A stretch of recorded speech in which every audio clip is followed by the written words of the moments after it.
30 और यहूद कहते हैं उज़ैर अल्लाह का बेटा है और नसारा कहते हैं मसीह अल्लाह का बेटा है। ये उनके मुंह की बातें हैं, उन लोगों की बातों के मुशाबे हैं जो इनसे पहले काफिर हो चुके हैं। कुफ़ार जो थे, यानी यहूद और नसारा के अलावा जो उस मुआशरे में कुफ़ार थे, मुख्तलिफ़ किस्म के थे, मुख्तलिफ़ चीज़ों को पूजते थे। उनमें से एक तबका वो भी था कि जो सूरज को खुदा कहता था और फिर मुख्तलिफ़ चीज़ों को सूरज के बेटे बनाकर उन्होंने ऐसे अकायद बनाए हुए थे। तो अब हज़रत ईसा ने तो ये तालीमात नहीं दी थी, ना ही हज़रत मूसा ये तालीमात लाए थे, ना ही हज़रत उज़ैर ये तालीमात लाए थे।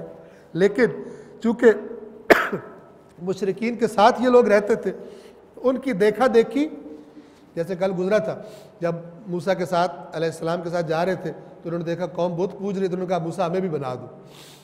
तो इन्होंने जब इन मुशरिकीन के साथ ज़िंदगियाँ गुजारी, उसी मुआशरे में रहे, तो उनकी ख़राबियाँ इनमें भी सरायत कर गई और इन्होंने उन वालों को तो नहीं अल्लाह का बेटा बनाया, तो इन्होंने अपनी मुक़द्दस हस्तियाँ ढूंढी और उनको मसलन कहा कि ये अल्लाह के बेटे हैं, उनमें गुलूव किया और उनको अल्लाह के बेटे और अल्लाह तक करार दे दिया। लिहाजा अल्लाह फरमा रहे हैं कि ये इनकी बातें मुशाबे हैं उन लोगों के जो इनसे पहले काफिर हो चुके हैं। अल्लाह इन्हें हलाक करे, ये किधर बह के फिरते, किधर झूठ की बातें घड़ के और अल्लाह के बेटे बनाते फिर रहे हैं। 31 इस पर तवज्जो फरमाएं। इन लोगों ने अल्लाह के अलावा अपने उलमा और अपने राहिबों को अपना रब बना लिया है और मसीह इब्ने मरियम को भी।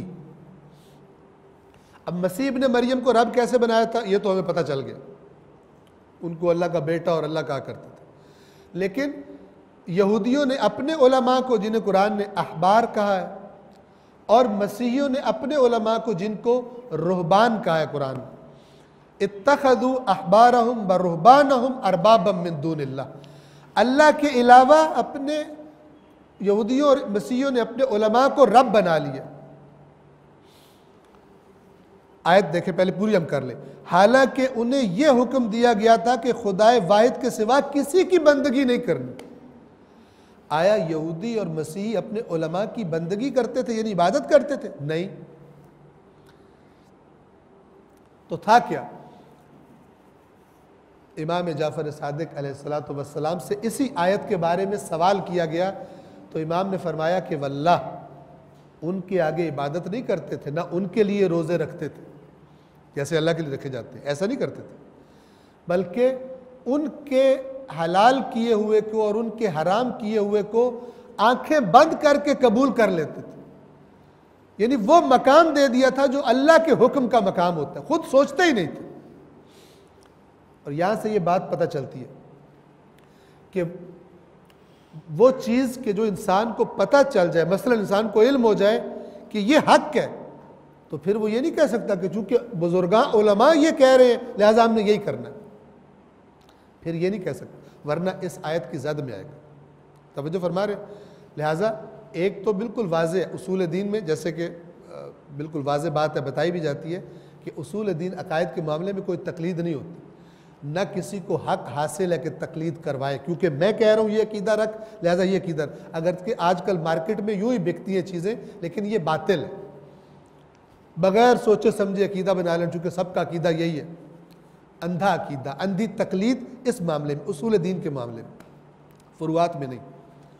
लेकिन अगर इंसान को पता हो कि अल्लाह ने यह हलाल किया, लेकिन खुदा न खास्ता जिस तरह यहूदी उलमा और इन्होंने कर दिया था, उलमा ट्रैक से उतर जाए, अब बंदा कहे जी हमारे तो उलमा ये कह रहे हैं हमने भी ये करना है, तो अब तवज्जो कीजिए, हल क्या है इसका? उलमा से ही तो दीन लेना होता है।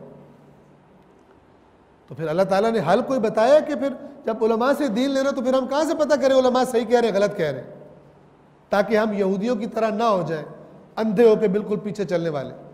वो रास्ता कुरान मजीद है। उनकी अवाम ने तौरात छोड़ी, अगर तौरात को ना छोड़ते तो उलमा को मौका ना मिलता तहरीफें कर करके, उनको अवाम को तो पता ही नहीं था, अगर जुड़े होते तो एतराज़ करते, लिहाजा उनके पास थे सिर्फ।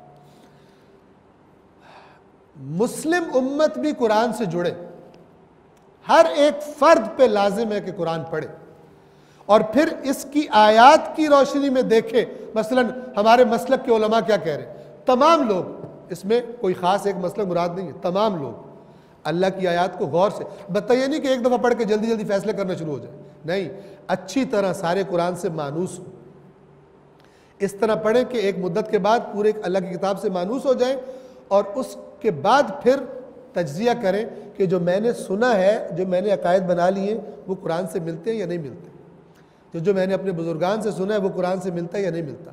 अगर ऐसा नहीं करता तो किस ट्रैक पे जा रहा है, जिस ट्रैक से अल्लाह ताला ने खबरदार किया। वरना ये अपने उलमा को रब नहीं मानते थे, लेकिन उनसे उनकी इताअत में उनको रब का दर्जा दिया हुआ था। इंशाअल्लाह कि ये बात वाज़ेह।